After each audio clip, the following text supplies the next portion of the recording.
周易第二篇坤，每況月下夏。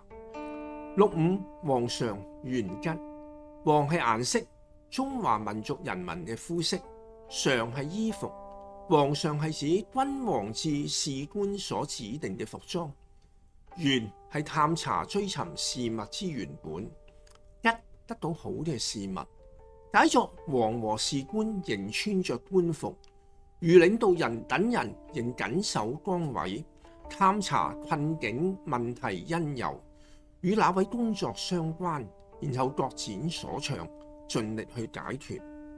例證六五就係無遂自薦，盡展所能。劣境中適用賢才。趙惠文王9年，秦軍攻趙，包圍首都邯鄲。趙王派平原君往楚國結盟抗秦。平原君喺自己食客中挑選20人出使，選嚟仍差1人。毛遂呢個人過往表現好普通，此時自動請纓。佢安平原君嘅心，說：我像一把錐子在布袋裏，需要才會露出來。解釋自己平時冇表現，只喺度係因為未有適當嘅場合。平原君無奈答應。喺仕途中，佢哋真知灼見，很快使人折服。平原君見楚王，苦苦哀求，但冇結果。毛遂衝到楚王身旁，按店說明聯合抗秦非常重要，都是為楚趙兩國嘅利益。楚王若不答應，將來就如現在這麼兇險。楚王佩服毛遂嘅膽識，而且佢又言之有理，於是和平原君締結抗秦。毛遂身為食客，主子有難題，忠誠推薦自己，不用避嫌。到重要關頭，為完成使命，可捨身取義。正是君子永不忘本分同埋職責。皇上就係呢個意思啦。良謀五係解脫危機，各守崗位，各展所長，各盡己責。上六係龍戰於野，其血玄黃。龍傳說能夠飛揚翻騰嘅史前動物，戰打仗打鬥，於在從野郊外。奇係竹條做嘅容器，寓所包容嘅。玄奧妙奇巧，而也識天咁講，理之微妙者玄。血維持生命，靠循環系統的血液。黃係顏色，中華人民嘅膚色。呢一段嘅解就係龍於郊外打鬥，因為環境不利而重傷，體內血液幾乎流盡，再流就係黃色嘅血漿，再勉強便無法挽救。龍子而喺天空或水中活動，遇勉強必壞事，又以玄黃喻視察形勢，應止即止。例證上落就係從無擊粉，以卵擊石。絕境中不應以死相拼。三國後期已經成為司馬家族天下。曹芳當政時，司馬師帶劍上殿，把持政事。曹芳密謀謀殺司馬氏，時機不密被廢，跟着改立曹髦。司馬師死後，司馬昭執政，是封為天下兵馬大都督。曹髦因為感懷而作潛龍詩，是被一隻受傷嘅龍困於深淵，慘遭秋蟬欺侮。司馬昭仗劍上殿，喺百官面前怒罵恐嚇曹髦。曹髦決意剷除司馬戰，召來王審、王經、王業3位大臣共商。王經以老超公討伐季孫氏失敗之例來悽讚曹髦，但曹髦寧為玉碎，召集死士300人去殺敵。王經嘅死諫亦都不離，王業同埋王審則投靠咗司馬昭。可憐曹髦及王經等300人，一下子便被司馬昭手下全部殺害。曹髦係天子，但係勢孤力弱，喺完全不利環境下貿然拼搏，必敗無疑。良謀六就係形勢不利，勉強行事，悲劇收場。用六就利永貞，利就係付出努力才有成果，利永係持久，貞係預計。解作能幫助良謀六，付出努力才有成果。不過要作持久的預計，如成功屬於天毅理智嘅人。例證用錄就我哋用天毅有幸，申奧成功，失敗可以是成功之母。中國申請主辦2000年嘅奧運會，花咗不少心血。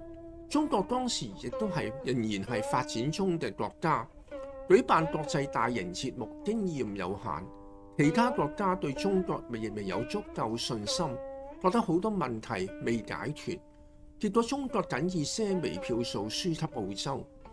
中國並未因此氣餒，繼續申辦2008年嘅奧運，制定改善條件，例如空氣污染、交通阻塞等，把問題徹底解決。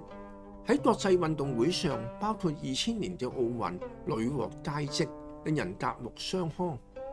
結果不需要最後一輪投票，中國已經取得2008年嘅主辦權。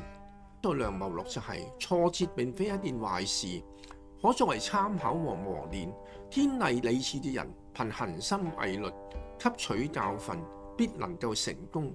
切勿操之過急，怨天尤人更加不好。我哋用3個近來嘅災難演繹坤嘅良謀。第一個就係花園街火災。中國香港嘅旺角區花園街兩旁舊樓林立，狹窄街道密集小販排檔。2011年11月30日凌晨，188同189號嘅兩個小販排檔突然間同時起火，形勢每況愈下。點樣呢？一，隨着有26個排檔着火，火勢蔓延到2座唐樓。2，古鬥唐樓間隔成多個小房，內有好多住客。3，逃生樓梯好少，而且已經阻塞不通。第4，街道及唐樓防火設備不足。5，消防車、救火裝置、消防同埋救護人員難進入活火場。不過立即從多區徵召嘅消防同埋救護人員，佢哋捨死忘生，投入熊熊烈火嘅災場，不停全力搶救，終到成功撲滅，焚燒咗8小時，9死20多人受傷。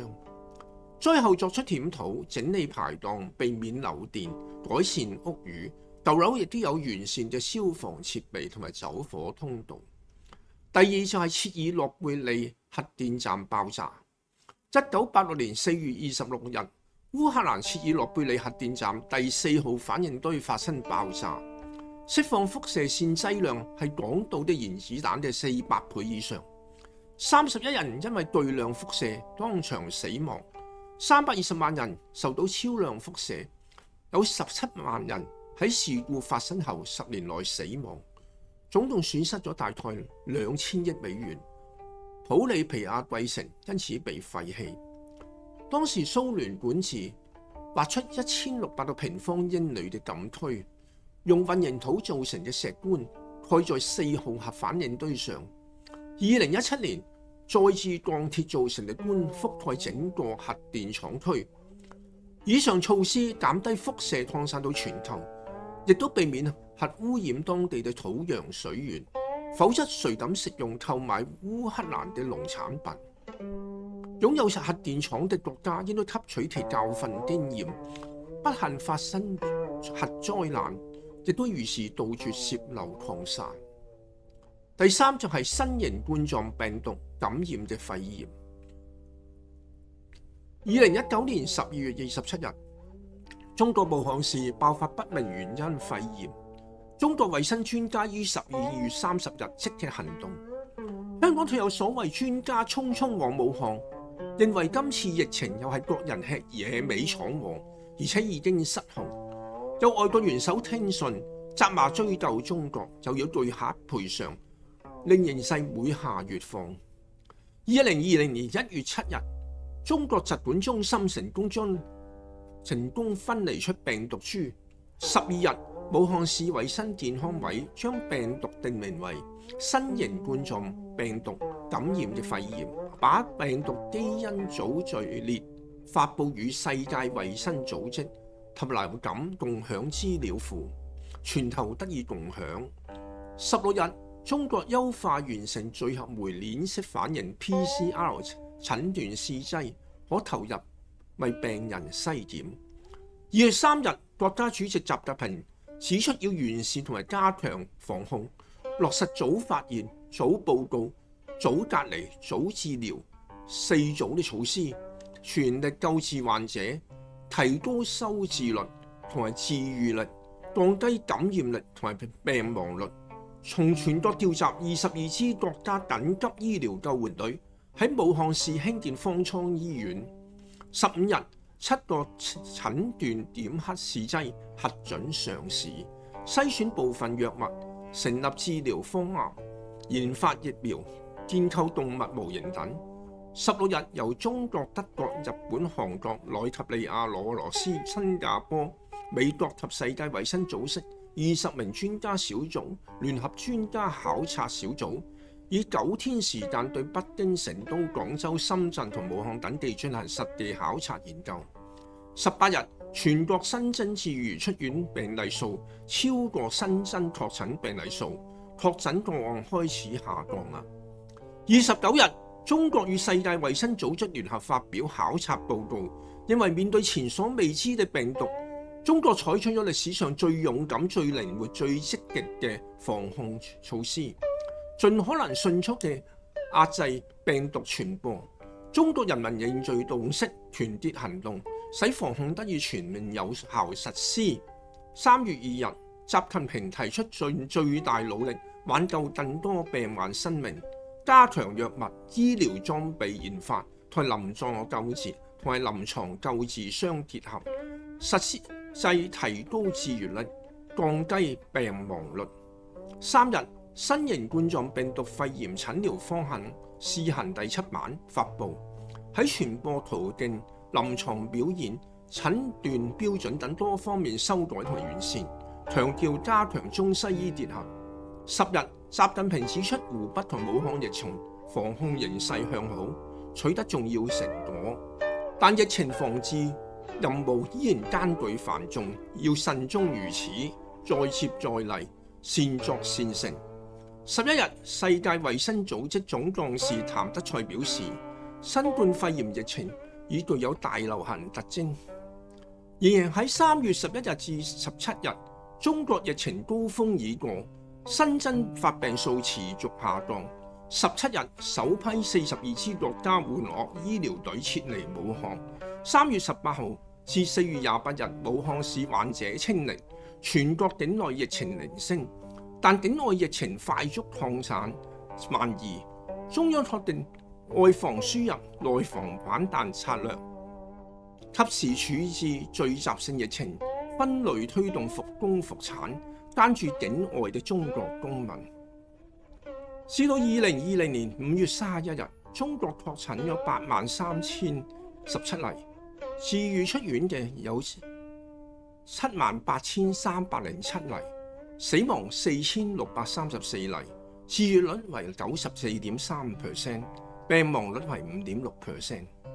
2003年沙士疫情之後，中國已經積極籌備改善防疫，所以能夠迅速成功控制，更有能力去幫助其他國家，避免悲劇重演。幾點值得反思嘅：第一，中國、澳門、香港抗疫成績落差者，理應向抗疫成功者請教啊！第二，當年沙士疫情，香港災情慘重，疫後可有什麼改進呢？第三，民眾對突發疫情已經恐慌，如果被誤導而引起動亂，後果會幾嚴重呢？下一檔會介紹周易嘅第3篇團被困嘅情況亦都好不了幾多，受阻滯留，周易如何用良謀去解決呢？下一檔見啦。